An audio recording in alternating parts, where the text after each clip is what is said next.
In today's video, I'm going to teach you how to add a countdown timer in card.co. A timer is a simple way to build excitement for a launch, an event, or a sale, and it only takes a minute to set up.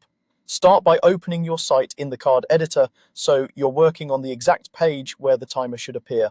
Once you're on the canvas, click the plus icon to add a new element and choose timer from the list. Card will drop in a default countdown so you can see how it looks right away. Click the timer on your canvas to open its settings. On the left panel, you'll see everything you need. First, set the end date and time.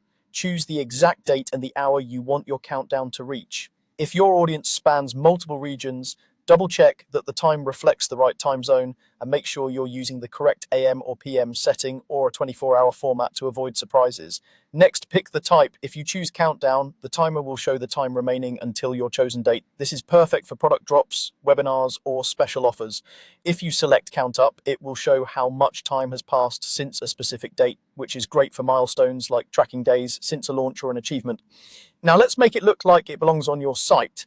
Under Appearance, adjust the label style to control how the units, like days, hours, minutes, and seconds, are displayed.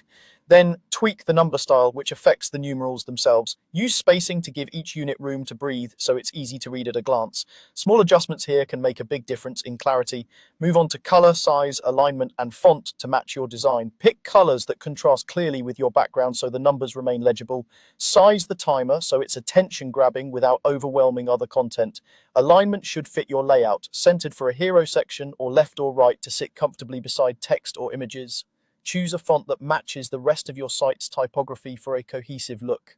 If your site uses a bold headline font, applying it to the numbers can add emphasis. If your style is minimal, a clean sans serif will keep it sleek. As you tweak, glance at different screen widths to ensure the timer is readable on mobile. When everything looks right, you're all set. Your timer is configured, styled, and ready to drive attention exactly where you want it.